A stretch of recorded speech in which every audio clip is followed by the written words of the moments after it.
మొత్తాన్ని మంతనికి తీసుకొచ్చిన అని భ్రమలు కల్పించడానికి దాంట్లో దాదాపుగా 16 టీఎంసీలు మొత్తం కెపాసిటీకి నీళ్లు నింపెట్టింది 11-12 టీఎంసీ. ఎప్పుడైతే దాని మీద వజన్ గట్టిగా పడ్డదో భూమి అణిగింది. భూమిలో లేయర్స్ పొరలు ఉన్నప్పుడు ఆ భూమి అనేది కిందికి కుంగింది.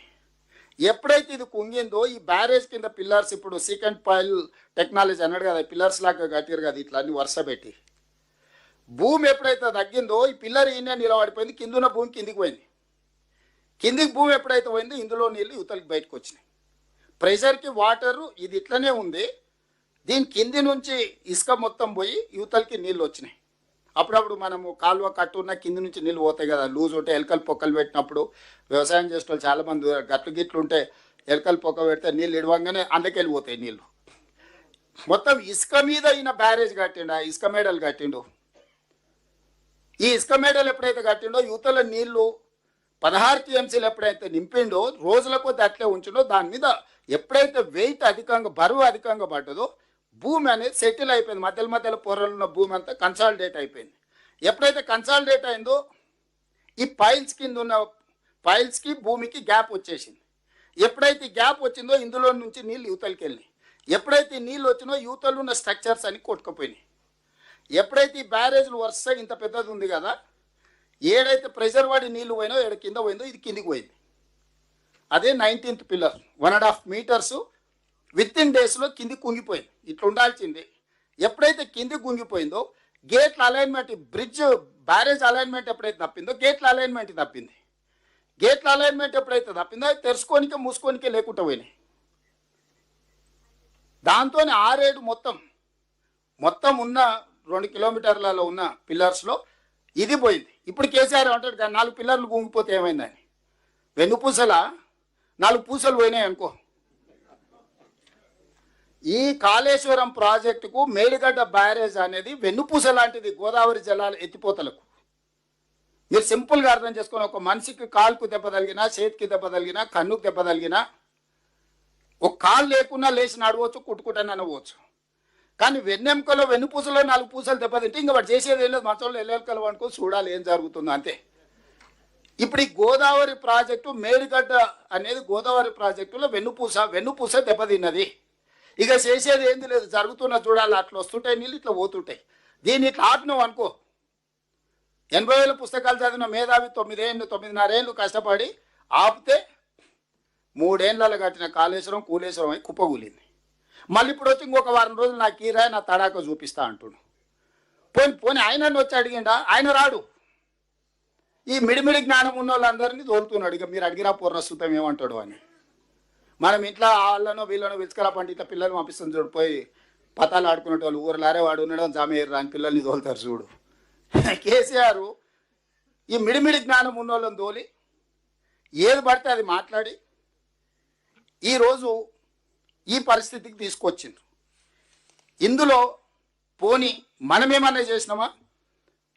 2023 అక్టోబర్ 21 నాడు, October 22 project AE Mahadevpur police స్టేషన్లో ఎఫ్ఐఆర్ చేసిండు. అని మేము కేసు పెట్టలేదు. ప్రాజెక్టు కుప్పగూలిపోయిందని చెప్పి ఎఫ్ఐఆర్ చేసిందే కేసీఆర్ గవర్నమెంట్. మహదేవ్పూర్ పోలీస్ స్టేషన్లో ఇది కుప్పగూలిందని ఫస్ట్ కేసు పెట్టింది కూడా వాళ్ళే, ఎఫ్ఐఆర్ చేసింది వాళ్ళ హయాంలోనే. మనం కూడా ఏం పోలీస్ కేసు పెట్టలే.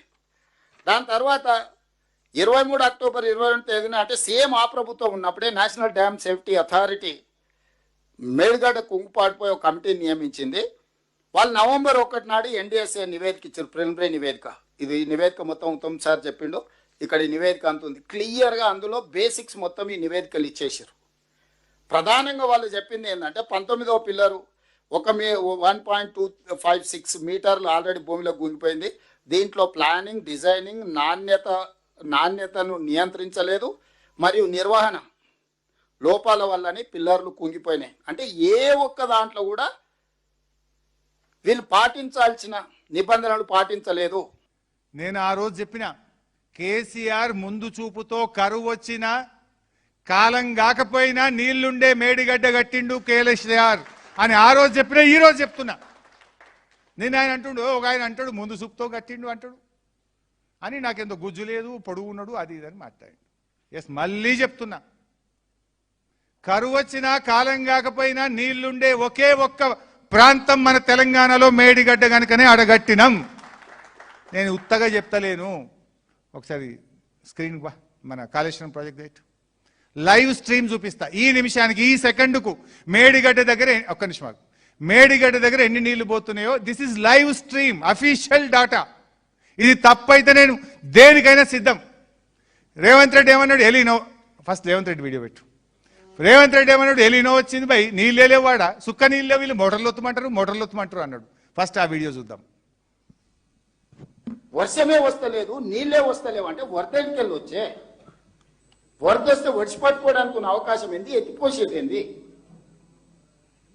ఈ ప్రాజెక్టే ప్రాణహిత చేవెళ్ళ కావచ్చు, లేకపోతే పేరు మార్చిన కాళేశ్వరం కావచ్చు, అత్యధిక వర్షము, వరద, తుఫాన్ వచ్చినప్పుడు 2-3 వేల టీఎంసీ సముద్రంలో కలుస్తున్నాయి. ఎంబడెంబడే ఇందులోకి వెళ్ళి పంపులు, లిఫ్టులు, బ్యారేజ్లతో ఎత్తి పోసి శ్రీపాద ఎల్లంపల్లి నుంచి బయటికి తీసుకొచ్చి మల్లన్న సాగరు, కొండపోచమ్మ, రంగనాయక సాగరు, రకరకాల రిజర్వాయర్లు అప్ టు చేవెళ్ళ వరకు నీళ్లు ఫటాఫట్గా తరలించేసి అన్ని పంపులు, లిఫ్టులు పనిచేపించి ఆ నీళ్లు తీసుకెళ్లి రిజర్వాయర్లలో నల్లు వచ్చినప్పుడు మనం ఇంట్లో బిందెలలో, కుండలలో, చెంబులలో, లేకపోతే బకెట్లలో పట్టి పెట్టుకుంటాం. గంట సేపు నల్లు వస్తే ఏం చేస్తాం?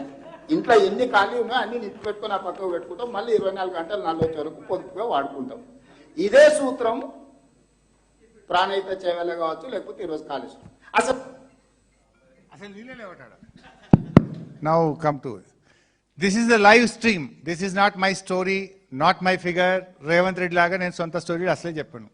గూగుల్లో పోండి, మీరు ఎవరు సెర్చ్ చేయండి, ఎవరు పోయి లైవ్లో సెర్చ్ చేసినా ఇప్పుడు మేడిగడ్డ దగ్గర ఎన్ని నీళ్లు పోతున్నాయి, కమాండ్ ప్రెస్ ఇట్, ఎన్ని నీళ్లు పోతున్నాయో చూపిస్తుంది. అది ఎంత ఇప్పుడు ఈ సెకండ్కు ఎంత ఉంది? ఇప్పుడు ఎన్ని గంటలకు? ఇది 1 o'clock.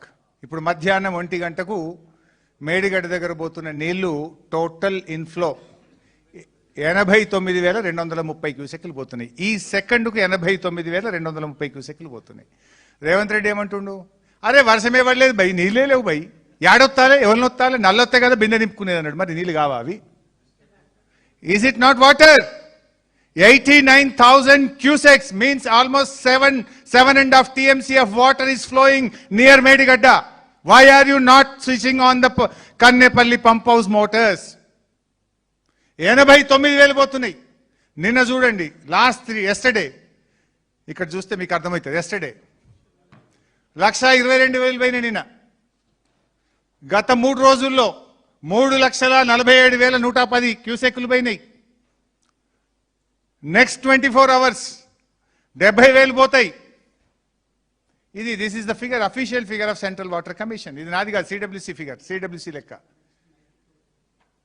సో నీళ్లు పోతున్నాయి అక్కడ. అయితే ఈ కన్నెపల్లి పంప్ హౌస్ ఏంది మేడిగడ్డ దగ్గర? పాయింట్ ఏంటంటే, గోదావరి నది పాయ కన్నెపల్లి పంప్ వైజ్ వైపు వాల్ ఉంటుంది. నది నిండుగా నీళ్ళు అవసరం లేదు.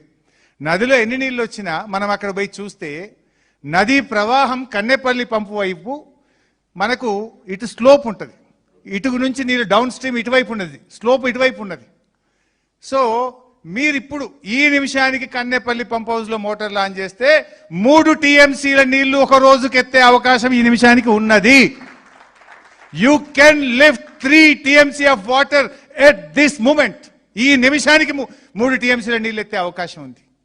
పోతున్న ఎన్ని నీళ్లు మళ్ళీ పెట్టినాను, అది ఉంది కదా అక్కడ 89,000, 89,000, 11,000 క్యూసెక్లకు 1 TMC, 11,000 అనుకుంటే దాదాపు 7 TMCలకు పైన నీళ్లు ప్రవహిస్తున్నాయి గోదావరిలో. నువ్వు ఎత్తేది 3 ఎత్తితే కూడా 4 కిందికి పోతాయి. ఇంకా 3 ఎత్తంగా కూడా 4 కిందికి పోతాయి.